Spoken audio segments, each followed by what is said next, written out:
الحمد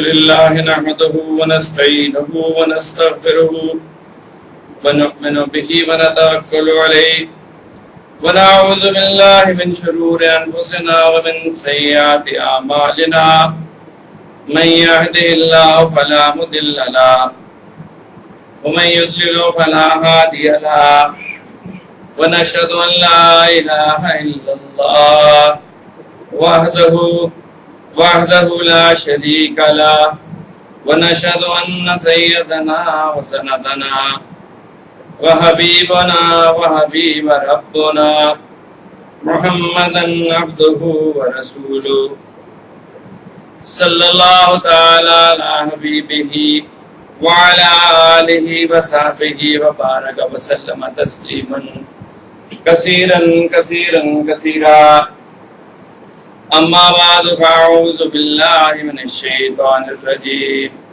بسم الله الرحمن الرحيم قالت الأعراب آمنا قل لم تؤمنوا ولكن قولوا أسلمنا ولما يدخل الإيمان في قلوبكم وإن تطيعوا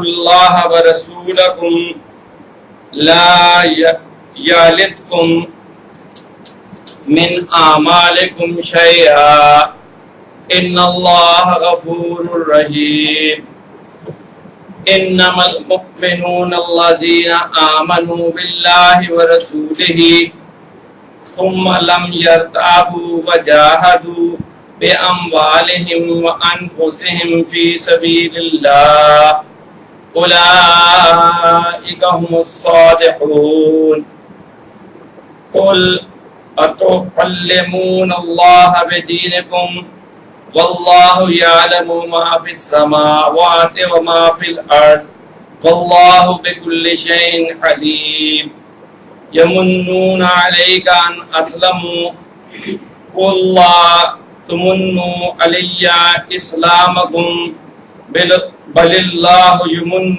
عليكم أن هداكم للإيمان إن كنتم صادقين إن الله يعلم غيب السماوات والأرض والله بصير بما تعملون صدق اللہ المولانا العظیم۔ یہ سورۃ حجرات کے آخری آیات ہیں۔ گنوار کہتے ہیں کہ ہم ایمان لائے، تو تم کہہ دو کہ تم ایمان نہیں لائے اور تم کہو ہم مسلمان ہوئے اور ابھی نہیں گھسا ایمان تمہارے دلوں میں، اور اگر حکم پر چلو گے اللہ کے اور رسول کے کاٹنے لے گا تمہارے کاموں میں سے کچھ، اللہ بخشتا ہے اور بہت مہربان ہے۔ ایمان والے وہ لوگ ہیں جو ایمان لائے اللہ پر اور اس کے رسول پر، پھر شبہ نہ لائے اور لڑے اللہ کی راہ میں اپنے مال اور اپنی جان سے، اور وہ لوگ ہیں جو سچے ہیں۔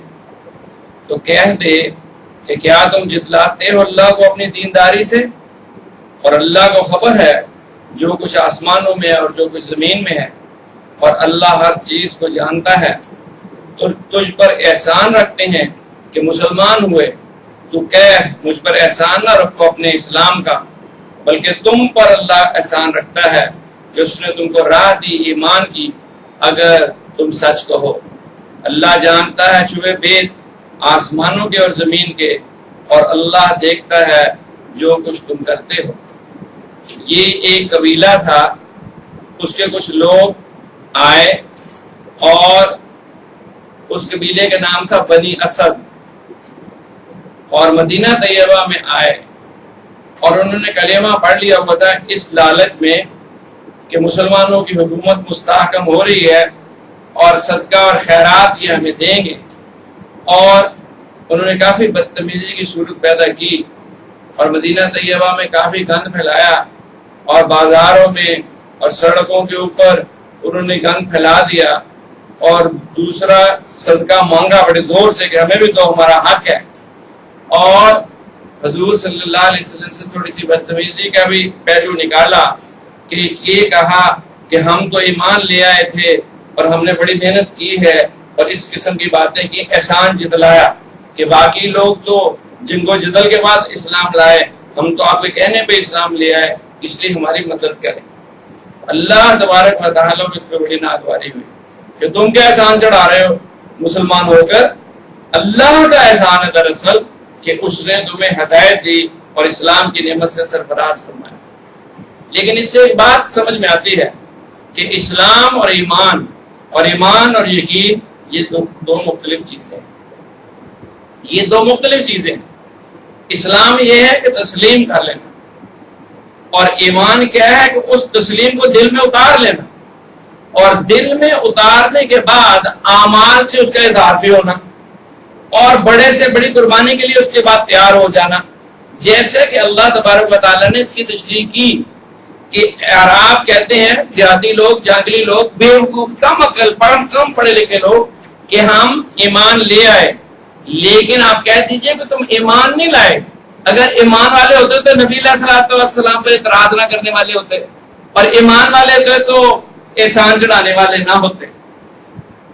تو کہو ہم مسلمان ہوئے ہیں، زبان سے اسلام کا اقرار کیا، اور چند امور جو تھے ان کے اوپر عمل کرنا شروع کر دیا، کہ جیسے مسلمانوں کی دیکھا دیکھی نماز پڑھنی شروع کر دی، اور شاعر اللہ جو ہے ان پہ عمل کرنا شروع کر دیا، نماز پڑھنی شروع کر دی، اور روزے رکھنے شروع کر دیے، اور مسلمانوں کے ساتھ عید منانی شروع کر دی، اور نکاح اور جو مرگ تھی وہ مسلمانوں کی طرح منانی شروع کر دی۔ تو آپ ان سے کہیے اسلمنا، کہ ہم صرف مسلمان ہوئے، ولما، اور ابھی نہیں، یدخل الایمان فی قلوبکم، ابھی ایمان دل میں اترا نہیں۔ یہی کیفیت منون اب ہمارے آج کے مسلمانوں کی ہے، یہی کیفیت آج کے مسلمانوں کی ہے کہ زبان سے تو اسلام کا اقرار کر لیا، لیکن قلب کے اندر ایمان ابھی داخل نہیں ہوا۔ زبان سے کہہ بھی دیا لا الہ تو کیا حاصل، دل و نگاہ اگر مسلمان نہیں تو کچھ بھی نہیں۔ اگر یہ بات میں سچے ہوتے کہ ہم ایمان والے ہو گئے ہیں تو پھر اس کا کیا نتیجہ نکلتا؟ وَإِن تُطِيعُوا اللَّهَ وَرَسُولَهُ، پھر وہ اطاعت کرتے اللہ کی اور رسول کی، تو گویا ایمان کی بڑی علامت کیا ہے؟ اتباع رسول۔ اب ہر شخص دل کو اپنے ٹٹول کے دے کہ اس کے دل کی ایمان کی کیا کیفیت، کیا دل راغب ہے حضور سید عالم صلی اللہ علیہ وسلم کی سنت کی اتباع پر؟ کیا ہم قلبی طور پہ تیار ہیں کہ آج ہمارے کسی بڑے بوڑھے کا انتقال ہو جائے تو ہم اس کی جو بعد از انتقال جو تمام معاملات ہیں سنت رسول کے مطابق کریں گے یا برادری کے مطابق کریں گے؟ قرضے لے کے، پریشان ہو کے، دقتیں اٹھا کے دیگیں پکائیں گے، اور کرائے کے مولوی لا کے قرآن پاک پڑھوائیں گے، اور جھوٹے چٹھی؟ یہ کسی کا انتقال ہو گیا، ہمارے ایک تھے بزرگ دوست، تو اس میں گیا، کہنے لگے آپ دعا کروا دیں۔ میں کہ جس کا باپ مرا ہے وہ دعا کرے، جس کو تکلیف ہوتی ہے اس کی دعا مؤثر ہے۔ کہنے لگے نہیں آپ کر دیں۔ اب میں دعا پڑھنے لگا تو ایک چٹھی مجھے ہاتھ میں دے دی، 2 کروڑ دفعہ درود شریف، 50,000 دفعہ کلمہ، فلانا فلانا۔ میں کہ یہ مجھے کیا دکھا رہے ہو؟ جس کے لیے پڑھا ہے اس کو پتا ہے، وہ علیم ہے۔ یہ تو شرک ہے کہ کسی کے اب میں یہ پڑھنا شروع کر دوں 1 گھنٹہ یہ پڑھتا ہے، گرمی میں لوگ بیٹھے ہیں، تو یہ ہو رہا ہے۔ این دین کے کاموں میں بھی این ریاکاری اور 2 نمبری ہو رہی ہے۔ تو آج ہمارے کیا ہم شادیاں اپنے بچوں کی اس طرح کرنی پسند کریں گے جیسے شادی حضرت سیدہ فاطمہ الزہرا سلام اللہ علیہا کی ہوئی تھی، یا ہم اس طرح کریں گے جس طرح برادری کر رہی ہے؟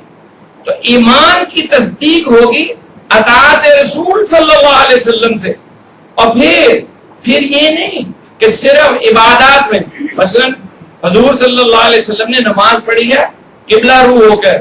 ساری دنیا جانتی ہے کہ اگر میں بجائے مغرب کے مشرق کی طرف منہ کر کے نماز پڑھوں میری نماز نہیں ہوگی. یہ تو سب سمجھتے ہیں، لیکن یہ نہیں سمجھتے کہ حضور صلی اللہ علیہ وسلم نے اسی طرح تجارت کے بھی اصول سکھائے ہیں. التجار کالفجار، اللہ کے نبی نے فرمایا تاجر جو ہے فاجر ہوتے ہیں، بے ایمان ہوتے ہیں، گناہ گار ہوتے ہیں، فاسق اور فاجر ہوتے ہیں. کیوں؟ کیونکہ جھوٹ بولتے ہیں. التجار کالفجار. اور پھر فرمایا کہ ایماندار تاجر، سچا سا تاجر اور جھوٹی قسم نہ کھانے والا تاجر قیامت والے دن انبیاء، صدیقین اور شہداء کے ساتھ ہوگا. کیونکہ اتنا مشکل یہ کام ہے تجارت کے اندر جھوٹ نہ بولنا. تو تجارت کے جو اصول وضع کیے ہیں اللہ کے نبی نے، تو کیا آپ کا خیال ہے اس کے خلاف چل کے تجارت ہو جائے گی جو ہمیں جنت میں لے جانے والی ہوگی؟ اسی طرح معاملات میں اللہ کے نبی نے امانت داری کی ہے. اگر ہم خیانت کریں گے، جھوٹ بولیں گے، کسی کی بات کو آگے پھیلائیں گے، تو کیا آپ کا خیال ہے کہ وہ روا ہو جائے گی؟ ہرگز نہیں، ہرگز نہیں. اس کا مطلب ہے ایمان دل میں بھی آیا ہے. اگر دل کے اندر ایمان آئے گا تو سب سے پہلی اس کی علامت یہ ظاہر ہوگی کہ دل اندر سے تیار ہوگا حضور صلی اللہ علیہ وسلم کی اطاعت کے اوپر اور اللہ کی اطاعت کے اوپر. ان تطیعوا اللہ ورسولہ، اللہ کا کہنا مانو، اطاعت کرو. اطاعت کا کیا مطلب ہے؟ عملی طور پہ، فزیکلی جہاں نقصان ہو رہا ہے نقصان کرو اور اللہ کو راضی کرو. جہاں فائدہ ہو رہا ہے فائدہ کرو اور اللہ کو راضی کرو. اور ساری دنیا ناراض ہو جائے، اللہ کے نبی کے راستے کو نہ چھوڑو. ہم تو 4 بال داڑھی کے نہیں اگا سکتے، بیویوں سے ایسا ڈرتے ہیں اور عورتوں کتنے اس سے پریشان ہوتے ہیں کہ ہم تو یہ نہیں کر سکتے جس پہ کوئی مول نہیں لگتا، تو اور ہم کیا کریں گے؟ عورتیں پردہ نہیں کر رہی.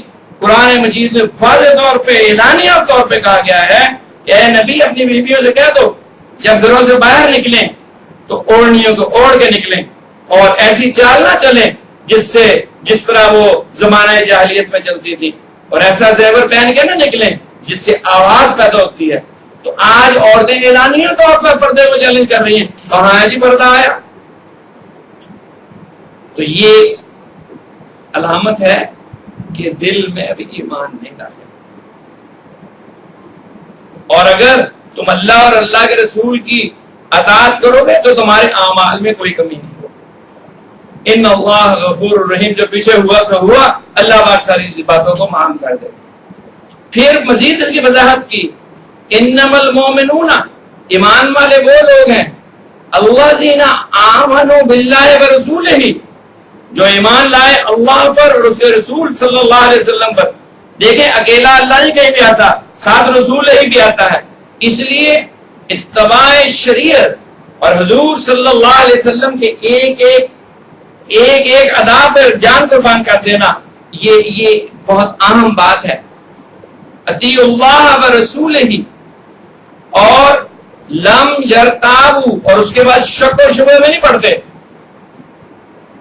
کہ ہم موڑ کے پیچھے کو چلے جائیں، الٹے پاؤں موڑ دیں کہ پتہ نہیں ٹھیک ہے یا پتہ نہیں ٹھیک، اور پتہ نہیں نجات ہوگی بھی نہیں ہوگی، کامیاب ہوں گے نہیں ہوں گے، ہم غریب تو نہیں ہو جائیں گے اور ہمارا سوشل سٹیٹس میں تو نہیں فرق پڑ جائے گا، لوگ ہمیں مولوی سمجھنے. لم یرتابوا، پھر وہ شک و شبہ میں نہیں پڑتے. they don't retreat. وجاہدوا، اور کوشش کرتے ہیں کس بات کی؟ اللہ اور اللہ کے رسول کو راضی کرنے کی. وَأَمْوَالِهِمْ، اپنے مالوں سے. دیکھو پہلے مال کہا ہے، جان سے پہلے مال. یہ جو قرآن کا سیکوینس ہے یہ بھی بڑا امپورٹنٹ ہے. بِأَمْوَالِهِمْ، اپنے مال سے کوشش کرتے ہیں اللہ کو راضی کرنے کے لیے. وَأَنفُسِهِمْ، اور اپنی جان سے. فی سبیل اللہ، اللہ کے راستے. تو ایمان کی پہلی علامت اللہ اور اللہ کے رسول کی اطاعت، اور دوسری علامت کہ اللہ کے دین کے لیے کوشش کرنا مال سے اور جان سے. جہاں جہاد ہو رہا ہے کافروں سے جنگ